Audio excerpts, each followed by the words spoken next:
portion of the GIC Talk. For those of you who might have come in after the talk began, we'd like to take this opportunity to remind you to turn off your cell phones. If you did not get a piece of paper when you walked in, please raise your hand and one of the volunteers will provide you with one. When you've written down a question, please hand it to one of the volunteers who will in turn bring it up to me, and I will address the questions to the speaker. Please refrain from asking questions directly to the speaker at this time. There will be an opportunity for that after the talk. So my first question is, why did you choose to come to Korea, and what job do you have in Korea? I'm an English teacher at two elementary schools in Korea. I teach at Hanam Elementary School and I teach at Keungil Elementary School. My wife and I decided to come to Korea because my wife is half Korean, and we had an opportunity to come to Seoul to visit her family, and I had an opportunity to meet my Korean family, and we found Korea to be an amazing place, and the Korean people to be very generous and kind, and we both wanted to travel, so we decided we would try to come and find jobs here. Yeah, so that's why we chose Korea. My next question is, what's your favorite role-playing game, and why? My favorite role-playing game is Dungeons and Dragons. It's one that I've played the most of, and I just have always had the most fun playing that game. When did you get into role-playing games? I've been playing role-playing games for the last 10 years. Yeah, on and off for the last 10 years. So, my next question is, how can people in the audience get involved with role-playing games first, and then how can they get involved with your charity? Sure. So to get involved in role-playing games, you have to have a community of people that you think would also be interested in role-playing games. So you have to see if there is interest to have a role-playing game, because role-playing games are not something that you can play by yourself. You have to have a group of people that are willing to play. So you have to have a community first. Secondly, for P2PRPG, what they can do, if you visit a website called waygeek.net, I wish I had it written down, waygeek.net. If you visit that website, I have some information up there about how you can get involved in P2PRPG. When did you come up with the idea to start this charity? About 13 months ago, I saw the local Gwangju artist Jen Lee. She was selling some of her portraits at an event called International Tabletop Day. She was selling her portraits for money. And at that time, I was leading a Dungeons & Dragons game, and I thought, there must be some way that you can make money doing Dungeons & Dragons. So I asked myself that question, and from there I began to have different conversations with people, and the idea grew and grew and grew. Until we kind of had this idea like, well, maybe it's possible to make money in a Dungeons & Dragons game if it's cool enough and people want to do it enough. But at that point, there was a change. It's like, well, why would people give me money to play Dungeons & Dragons? Wouldn't it be more important if this money was donated to a charity? So at that point, I talked to my friend Jordan about that, and he suggested, why don't you see if this money can go to the Adopt a Child program for Christmas and Holidays. And how did you get involved with that Adopt a Child program specifically? Well, it was a conversation I had with Jordan.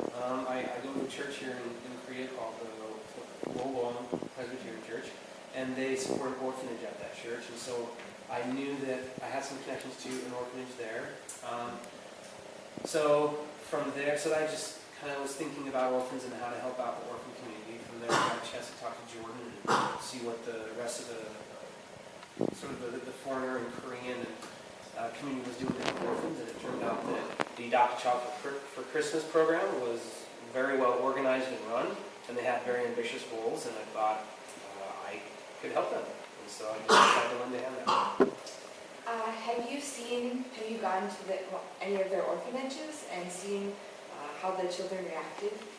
I haven't. What I did do is I got a chance to talk to Korean women who bought all the presents for the orphans. I got a chance to talk with her about how much it mattered to them. I also had some other conversations with some of the other foreigners in this community who mentor some of the orphans, and I got a chance to talk to them about, why do these presents matter so much? What is the normal state of the orphans' lives in Korea, and does it matter to them to get some kind of Christmas present? So there's some conversations I was able to form some sort of portrait of the orphans' lives and why Christmas presents would matter for them. What other hobbies do you believe could be leveraged in this way? Oh gosh, anything. I mean, what are your hobbies? Do you like to read a lot? Do you like to write a lot? When you say for this thing, do you mean like for charity or just? What other charities do you think could be made? Wow. Because Well, it's limitless. Yeah, it's kind of Yeah. well, no, just a great example. What's a bake sale? You bake a cookie and sell it. That's like the simplest thing you can imagine. But through that, you can raise money for orphans or just any other charity you want. What's like a clothing drive? People end up donating their clothes, and sort of your hobby is sort of organizing things you can organize those clothes. So, just what are things you enjoy doing, and how can you end up leveraging those for fun? Not necessarily fun, but for charitable causes like bake sales, great example. P2PRPG. Do you have any advice that you would give people that say they have a hobby and they want to do it in charity? Yes. You need to ask yourself this question: who's in my community that can help me do this? If you know someone who's great at organizing, you have to get in contact with that person and you have to ask them for help. Do you know someone that, like I asked in the talk, do you know someone who can do something amazing that you can't do? You have to talk to those people and see if they're willing to come on board. You can't do it by yourself. It's never a good idea. But if you can find people that will help you do this, then go ahead and do what you can to leverage, put some leverage on them to see if they will help you. So don't try it by yourself. See who's in your community that can help you do it. Would you explain how P2PRPG contributes to developing good friendships? Yeah, absolutely. So in this room right now, I have my friend named Thomas, my friend named Jordan, Katie, Paul, Shane. These are people that I played Dungeons and Dragons with. These are people that have played in my game. Chris isn't here, but these are people that have played in P2PRPG before. So in a role-playing game, you have to have people that play the game with you.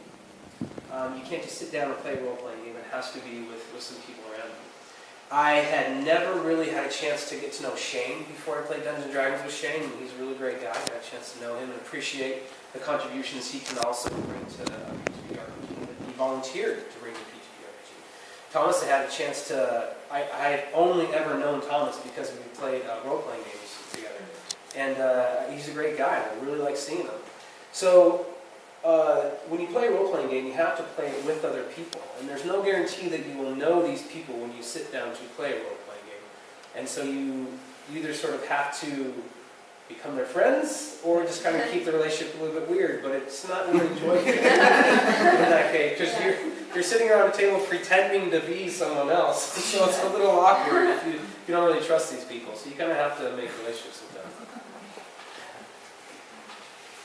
What do you think is the best or most valuable product that has helped your charity grow? The relationships I've made with people. They're tangible things like this dice bag. Dice bags like this, we have sold for about,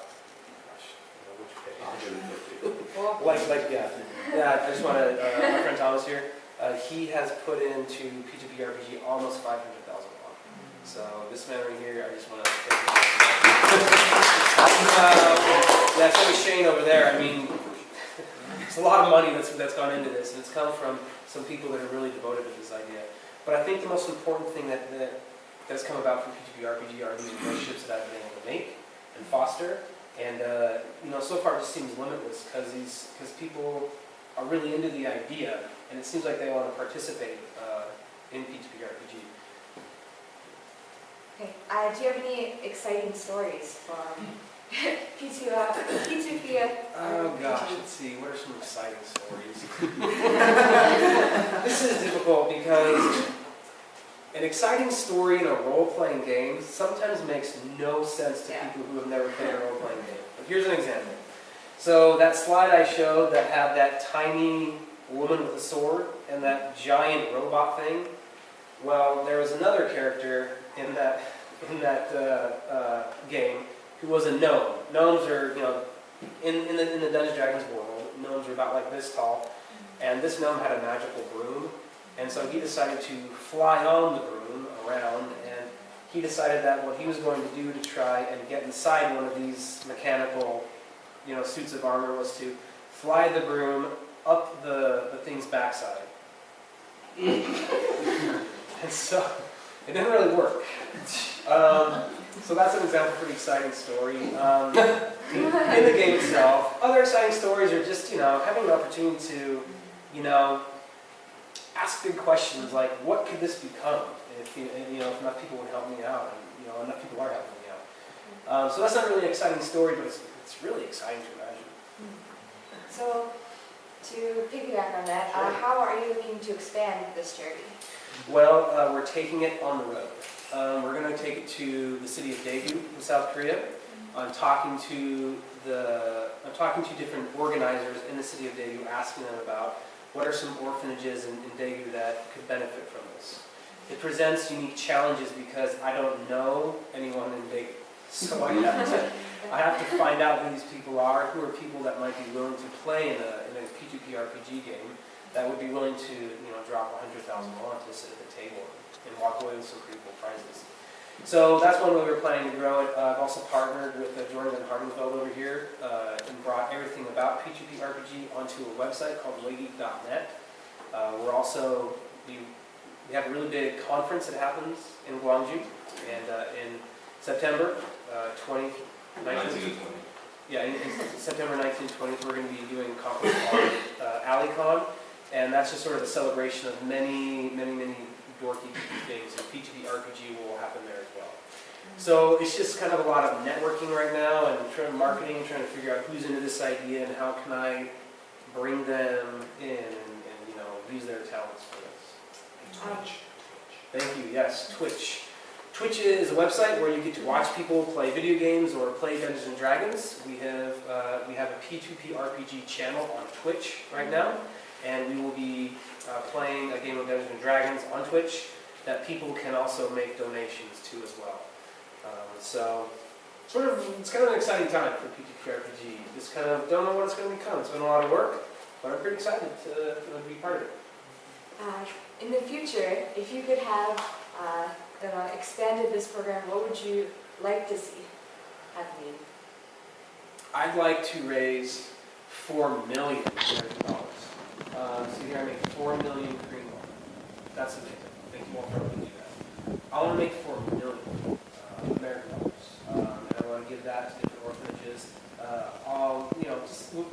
Any population of people that can't advocate for themselves, that sort of I request the funds to give to. Yeah, I want to make that kind of money and give it away.